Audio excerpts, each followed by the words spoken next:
बिस्मिल्लाहिर्रहमानिर्रहीम। The dead horse theory, मुर्दा घोड़े का नजरिया। ये टॉपिक अपने नाम से ही बहुत दिलचस्प लग रहा है। टॉपिक को स्टार्ट करने से पहले हमें इसकी हिस्ट्री पता होना चाहिए, इसका ओरिजिन क्या है, ये नजरिया किसने पेश किया। ये तमाम चीज़ें अनक्लियर हैं, इसका कोई ख़ास लिंक नहीं है, इसकी कोई ख़ास हिस्ट्री नहीं है। अलबत्ता अमेरिका की एक फैमिली डकोटा से इसको मुंसलिक किया जाता है, मंसूब किया जाता है कि उन लोगों ने ये नज़रिया पेश किया, और इसके अलावा जर्मन पीपल से भी इसका लिंक जोड़ा जाता है। बहरहाल ये तमाम चीज़ें होने के बावजूद भी इसका कोई ख़ास ओरिजिन नहीं है, इसकी कोई ख़ास स्पेसिफिक हिस्ट्री, इसका कोई पता नहीं है। फिर भी मैनेजमेंट और बिजनेस में इसका बहुत ही ज़्यादा हवाला दिया जाता है और ये थ्योरी बहुत ही ज़्यादा फेमस है। चलते हैं अपने पहले क्वेश्चन की तरफ। What is dead horse theory, मुर्दा घोड़े का नजरिया क्या है। यह थ्योरी एक तंजिया थ्योरी है। इस थ्योरी के मुताबिक अक्सर लोग नाकाम मंसूबों, नाकाम हिकमत अमलियों को जारी रखने की कोशिश करते हैं।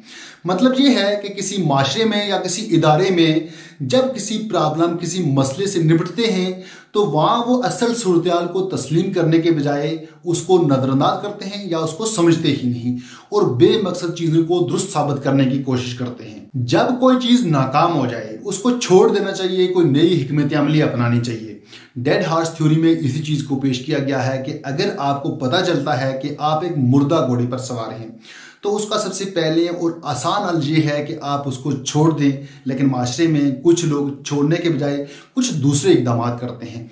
मसलन news and feed the dead horse, change the rider. वो घोड़े के लिए नई ज़हन लाते हैं, मुर्दा घोड़े को खुराक देते हैं, कुछ नए तरीके सोचते हैं, उसका जो सवार है उसको तब्दील करके देखते हैं, उसको तब्दील करने की टेक्निक्स सोचते हैं। होल्डिंग मीटिंग्स, क्रिएटिंग कमेटीज, मुख्तलिफ तरह की मीटिंग्स का इनकाद करते हैं, मुख्तलिफ तरह की कमेटीज बनाते हैं। Reach the results that was clear from beginning, फिर वो दोबारा से उस रिजल्ट्स पे आते हैं, उन रिजल्ट्स, उन नतीजों पर आते हैं जो शुरू में थे। रिफ्यूज द ट्रुथ, सच्चाई से इनकार करते हैं। हॉर्स नीड अ बजट, फिर कहते हैं कि घोड़े के लिए अच्छा खासा बजट होना चाहिए। और आखिर में क्या होता है, finally they repeat the horse is still alive, और आखिर में वो फिर इस बात को रिपीट करते हैं कि घोड़ा अभी तक जिंदा है। ये लोग ऐसा क्यों करते हैं, इसकी भी कुछ वजूहात हैं। उन वजूहात को देखते हैं कि किन वजूहात की बिना पर ये लोग इस तरह के डिसीजन लेते हैं, इस तरह का सोचते हैं। पहला है अफोर्डेबल कॉस्ट। जो इदारे, जो ऑर्गेनाइजेशन पहले से चल रही होती हैं उनमें कुछ ना कुछ सरमाया लगा होता है।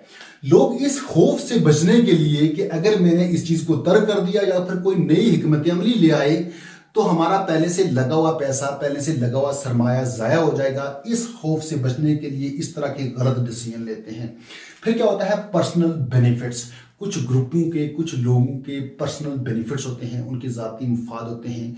वो अपने ज़ाती मुफाद की खातर जो डिसीजन मेकर या पॉलिसी मेकर होते हैं, इस तरह के डिसीजन लेते हैं जो पूरी ऑर्गेनाइजेशन और पूरे इदारे के लिए नुकसान होता है। पॉलिटिकल प्रेशर, सियासी दबाव की वजह से भी इस तरह के डिसीजन लिए जाते हैं। साइकोलॉजी ऑफ डिनायल, जिसको उर्दू में अनापरस्त कहा जाता है।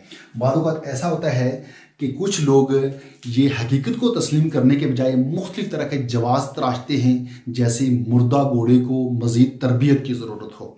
अच्छा, ये तो आगे वजूहात, ये रीज़न्स आगे इस तरह के रीज़न हैं, इनकी वजह से इस तरह के डिसीजन लिए जाते हैं।